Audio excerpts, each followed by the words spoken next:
ஒரு பொண்ணு, அந்த பொண்ணு சொல்லுது, எங்க அம்மா சார் என்ன கொடுமை பண்றாங்க சார். நைட்டு 9 மணி ஆயிடுச்சுன்னா அவங்க அம்மா ஒரு பாட்டில் ஹார்லிக்ஸ், ஒரு ஃப்ளாஸ்கில் காஃபி, ஒரு ஃப்ளாஸ்கில் டீ, மூணுத்தையும் போட்டு உட்காந்துப்பாங்க. அந்த பொண்ணு உட்காந்து படிக்குதுன்னா இது பொண்ணு கிடையாது, அவங்க அம்மாவுக்கு. குடிச்சிட்டு அவங்க வேலை என்ன தெரியுமா, இப்படி கை வச்சுட்டு அந்த பொண்ணோட மூஞ்சியே பார்த்துன்னு இருப்பாங்க. இதுல டைலாக் வேற, நல்லா படிமா, நீ படிச்சாதான் நம்ம குடும்பமே முன்னேறும். உங்க சித்தி, சித்தப்பா, மாமா, அத்தை எல்லாருக்கிட்டையும் சொல்லிட்டமா நீ தான் ஸ்டேட் ரேங்க் வாங்க போறேன்னு. இந்த பொண்ணு கேக்குது, என்ன கேட்டியா நீ? என்ன கேட்காம நீ பாட்டு ஸ்டேட் ரேங்க்ன்ற? இந்த அம்மா மாதிரி எமோஷனல் பிளாக்மெயில் பண்றதுக்கு அடிச்சுக்கவே முடியாது. உனக்காக தாண்டி நீ ஒரு வேளை தாண்டி விரதம் கேட்டாங்களா?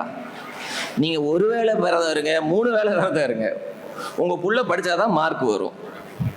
அங்க பிரதர்சனம் பண்றேன், அப்புறம் இந்த உருளுவாங்களே டெம்பிள், அது பண்றேன், இங்கேருந்து நான் மாதா கோயிலுக்கு நடந்தே வரேன்னு வேண்டிக்கிறேன். எந்த மாதா கேட்டாங்க உங்களை? மாதா என்ன சொல்றாங்க, நல்லா படி. நம்ம ஆளுங்க கடவுளையே கன்ஃபியூஸ் பண்ணுவாங்க. இப்போ பிரச்சனை என்னன்னா, அந்த பொண்ணு சொல்லுது, அங்கிள் எங்க அம்மா என்ன பண்றாங்கன்னா என்னையே பார்த்துட்டு இருக்காங்க அங்கிள். நான் படிக்கும் போது இல்லை கண்ணு அது எவ்வளவு நேரம் தான் அப்படியே இருக்கும், அப்படி பண்ணல முன்னாடி சொல்லும் தூக்கம் வருதா, கொஞ்சம் காஃபி குடிக்கிறியான்றாங்க, உப்புமா சாப்பிட்ரு, இதெல்லாம் சாப்பிட்டா நான் ஏன்னு அங்கிள் கண்ணு இப்படி பண்ணாமல் எப்படி எங்களுக்கு படிக்க முடியும்? அதனால நம்ம அம்மாவெல்லாம் உச்சகட்ட பரவச நிலையில் இருக்காங்க. எப்படியாவது ஸ்டேட் ரேங்க் வாங்கிடணும். ஸ்டேட் ரேங்க் வாங்கினா சரி, எக்ஸாமே எழுதியாச்சு.